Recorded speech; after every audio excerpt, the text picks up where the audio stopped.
time is up. People are hip to this kind of stuff. I'm here tonight to blow the lid off it, to be the whistleblower. I'm sick and tired of the secrets and the lies. Sorry, hold on, I just got to get this. Yeah. It was precisely 9:30 a.m. on June 2nd, 2025, and the air in Los Angeles Superior Court, Department 103, was suffocatingly thick. All eyes were drawn to Jim Carrey, seated unexpectedly in the front row reserved for witnesses, a position of sudden, unsettling prominence. This wasn't the vibrant, laughter-generating icon the world knew. Jim Carrey, with salt and pepper hair and deep lines etching his gaunt face, exuded a haunting melancholy. His once sparkling blue eyes, known for humor, now held a profound, almost empty sadness. He wore a simple gray suit, utterly devoid of Hollywood flash. His mere presence here at Sean Diddy Combs' trial, a titan of music industry power, was a question in itself, promising grotesque secrets about to be unearthed. Years, so many years he'd tried to bury this memory. But now, it was resurfacing, and he knew there was no escaping it. Across the courtroom, Diddy sat with an unsettling composure. But that facade was about to shatter spectacularly, and Jim Carrey's gaze seemed to anticipate it. Jim stared at Diddy, a wave of revulsion rising. He was still the same, confident, defiant. That's why Jim had to be here, for the others, for those who couldn't speak. Chief Prosecutor Sarah Jenkins approached the podium, her voice crisp and clear. Your Honor, today, we will present evidence that is not only shocking, but is key to pulling back the curtain on the brutal acts hidden beneath the glittering veneer of one of entertainment's most powerful figures. Evidence. The evidence Jim fought so long to bring to light. The pain had outweighed the fear. A large screen flickered to life, displaying a black frame with the simple words, "Tape, clap." A soft click echoed. Then, pandemonium erupted. Diddy, mid-sip from a glass, froze. The glass slipped, shattering on the marble.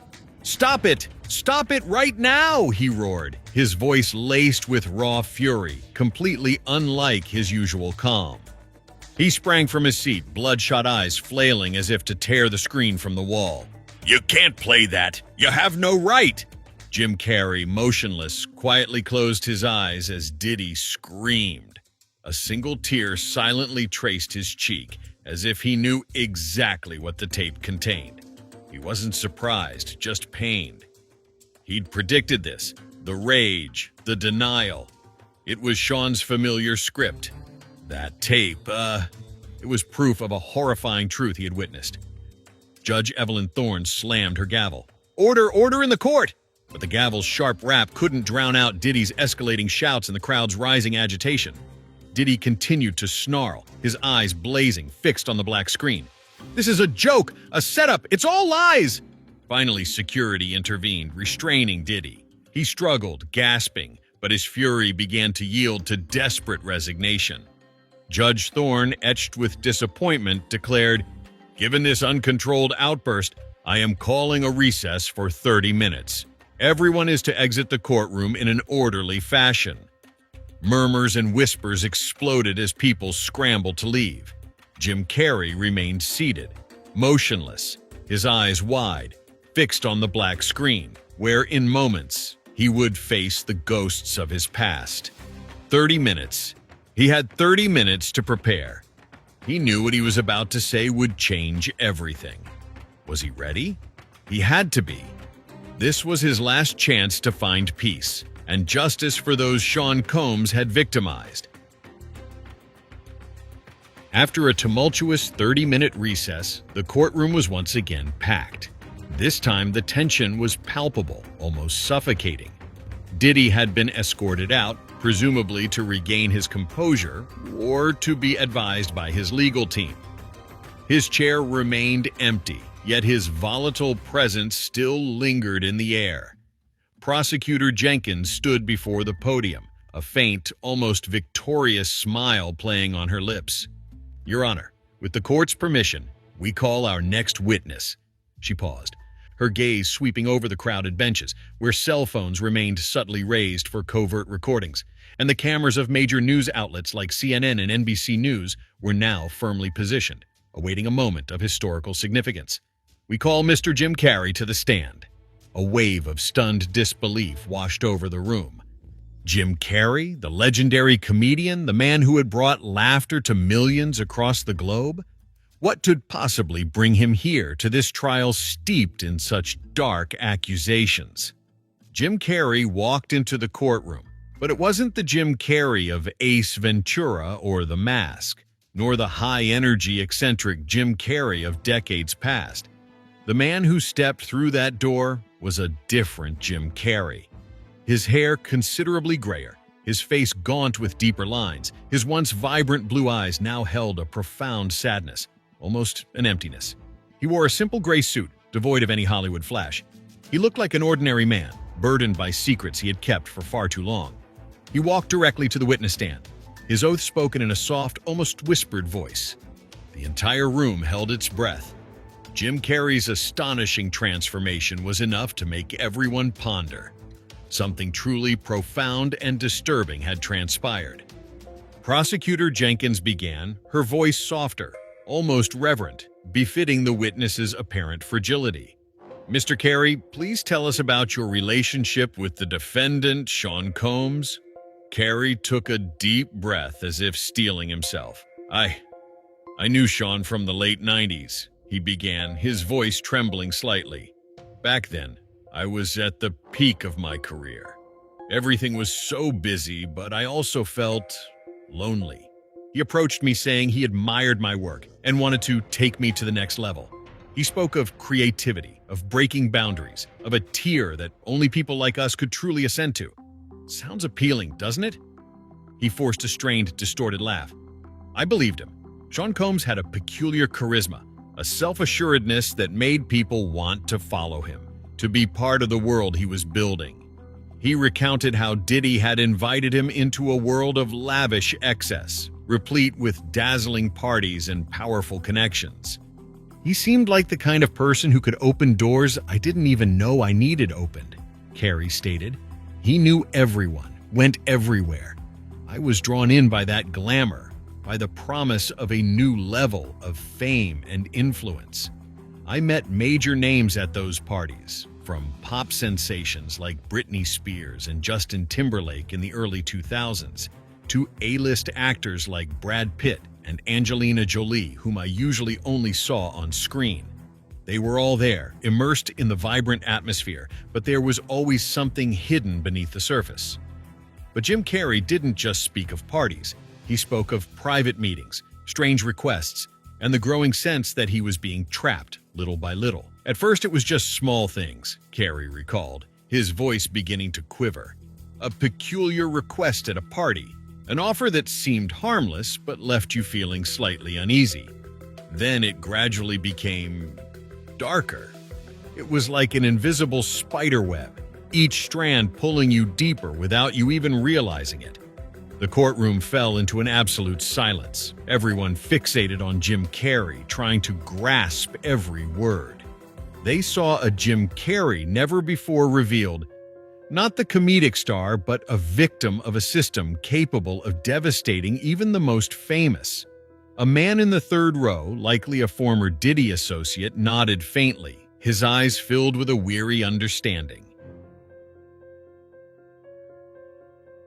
Mr. Carrey, Prosecutor Jenkins continued, her voice soft yet weighty.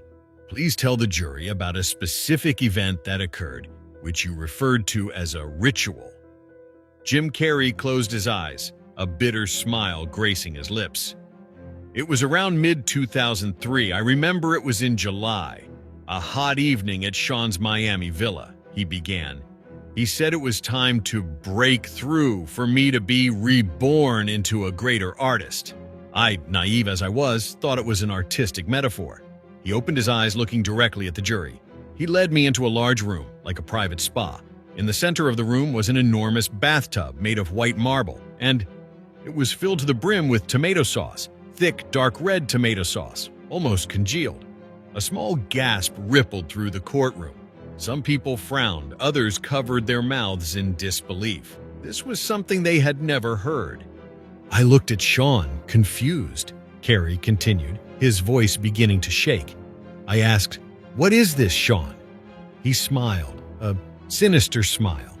There were two of his assistants standing there, utterly silent, no expression on their faces. One held an old video camera, the other held a white towel. Sean said, "This is purification, Jim. This is how the greats are born. You have to leave your old self in the water. You have to wash away what's been holding you back." He looked at me, his eyes devoid of warmth, only a cold calculation. "Jim, you want to be a legend, right? This is the first step, a fresh start." I was terrified, Jim Carrey confessed, and a single tear traced a path down his gaunt cheek. I felt like I was in a horror movie, but at the same time, I felt trapped. I had gone too far. He was Diddy. I thought, if I refuse, will my career end? Can he destroy me? Sean Combs had the power to do it, and I knew he wouldn't hesitate. He took another deep breath, his voice trembling but resolute.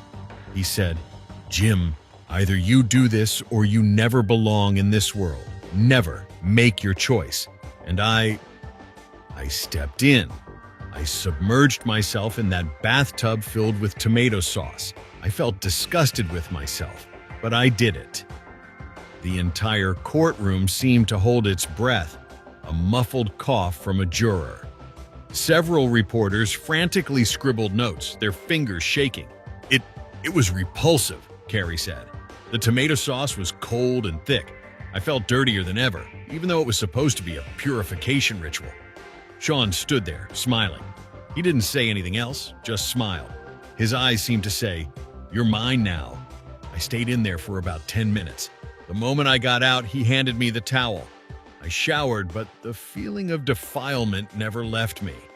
Carrey concluded his testimony, his eyes distant, as if reliving the horrifying scene. "I did it not out of desire, but out of absolute fear. It's a scar on my soul." Prosecutor Jenkins gently placed a small box on the witness stand. "Mr. Carrey, are you aware of a tape referred to as the clap tape?" Jim Carrey nodded slowly. "Yes, I saw it once." "Could you describe its contents, if you recall?" Jenkins asked. "I'm not sure I can describe it in detail," Carrey said, his voice breaking. It was moments where Sean controlled people, humiliated them, forced them to do things they didn't want to do. I saw other famous people in it. I remember seeing Usher, who had lived at Diddy's house when he was young. He looked so terrified. I also saw a popular teen actress at the time, Lindsay Lohan, in a very distressed state. She seemed to be losing control of herself. The courtroom erupted in murmurs once more. Who else had Diddy manipulated? What names would be next? Camera flashes popped continuously from the press section. "Your Honor," Prosecutor Jenkins stated, turning to Judge Thorne, "we believe the clap tape is core evidence showing a pattern of behavior. It's not just isolated moments, but part of the defendant's systematic psychological manipulation strategy." Jim Carrey continued, his eyes fixed on nothingness. "That tape, it brought back the feeling of isolation, of being trapped, as if you're in a gilded cage, but there's no escape. Sean made you feel like he was the only one who could protect you, but at the same time, he was the only one who could destroy you. He held the key and he relished it." "Mr. Carrey, did you ever witness similar behavior by the defendant towards others?" Jenkins inquired. Carrey shuddered faintly. "Many times. At parties, at his villas. I saw young women emerging from rooms in tears, their clothes disheveled. I saw famous people passed out, while others laughed and took photos. Leonardo DiCaprio, a fellow actor, once told me he'd witnessed strange things at a Diddy party in 2005, but he was too afraid to speak out. It wasn't a party. It was a system designed to strip people of their power, to strip them of their dignity. The price of entry was your conscience, and for me, it nearly destroyed me completely." Jim Carrey's words echoed through the courtroom, heavy like stones. Many in the crowd bowed their heads, some women covered their mouths. These weren't mere stories of Hollywood decadence. These were accusations of deliberate abuse, perpetrated by one of the industry's most powerful figures. Several male jurors who had maintained stoic expressions now showed clear signs of horror. Following Jim Carrey's bombshell testimony on June 2, 2025, a seismic shockwave ripped through Hollywood, far more potent than any rumor or past scandal. This wasn't mere whispers anymore. This was weighty testimony from a respected figure, an industry legend. Social media immediately erupted. Old stories and dismissed whispers about Diddy now dug up and scrutinized with fresh, damning skepticism. One of them is Michael Jackson, who famously appeared in an old video praising Diddy as a visionary, a trustworthy friend. Her editor paused, voice laced with disbelief. We have intel that Jackson's team contacted his lawyers last night to review what he previously said under oath. This was an unprecedented plot twist. If witnesses who once defended Diddy were now turning their backs, it was the most damning evidence yet of Jim Carrey's profound impact. The pressure on Diddy and his legal team instantly multiplied, like a ticking time bomb counting down. Jim Carrey, after leaving the courtroom, avoided all press cameras. Yet, that same evening, at 8 p.m., he made a rare and electrifying appearance on The Tonight Show starring Jimmy Fallon, a truly momentous event. He sat across from Jimmy Fallon, his face weary but his eyes resolute. "Jim, why now? Why did you decide to speak up?" Jimmy Fallon asked, his voice filled with genuine empathy and reverence. Carrey took a deep breath. "I've kept this secret for too long," he said, his voice almost cracking with emotion. "It's been eating away at me from the inside, piece by piece. Every time I saw Sean Combs on TV or heard one of his songs, I'd remember that bathtub, remember the empty eyes of others, those who suffered in silence, remember the feeling of having a piece of my soul chipped away. The psychological trauma from those years nearly pushed me over the edge. In 2010, I had to seek professional help for severe depression, chronic insomnia, and uncontrollable panic attacks. I felt like I was living in a world that wasn't my own, a never-ending nightmare. I was terrified, but also felt guilty for not doing anything to stop it. I thought, if I, a celebrity, someone with a voice, was forced and frightened to that extent, what must others, younger, more vulnerable people have endured? Would they ever even get a chance to speak?" He looked directly into the camera, his eyes brimming with anguish, but also a steely determination. "I don't want anyone else to go through what I did. I want justice to be served. And I want Hollywood to face the truth about what has been happening behind closed doors." Meanwhile, Diddy, through his legal team, immediately issued a statement denying all allegations. "These testimonies are outright fabrications," his spokesperson declared at 6 p.m. on June 3rd, mere hours after Jim Carrey's confession. Mr. Combs vehemently denies any criminal wrongdoing. The tape in question depicts private moments, fully consensual among adults. This is a blatant attempt to defame a great man, a music legend. However, public opinion had irrevocably shifted. Such defenses no longer held weight. The public, especially in the United States, was weary of stories about abused power, about seemingly perfect stars hiding grotesque behaviors. A swift online survey by Reuters that same evening showed over 70% of respondents believed Diddy was guilty based on the initial evidence and testimonies. Diddy's lawyer, Arthur Davies, appeared on Fox News that night, attempting to control the damage. "We will prove that these accusations are false," Mr. Davies stated, his tone firm. "Every person has the right to a fair trial. We will present our own evidence and witnesses to demonstrate our client's innocence. We will prove that these adjusted testimonies are due to public pressure or personal motivations, not truth." But would such defenses be strong enough to withstand the rising tide of public outrage and the unsettling shift in testimony from Diddy's own former allies? Diddy's trial continued day after day, each bringing a new twist, a new shocking testimony. It was more than just a criminal trial. It had become a symbol for the unearthing of Hollywood's darkest secrets, where glamour and power often concealed brutal acts.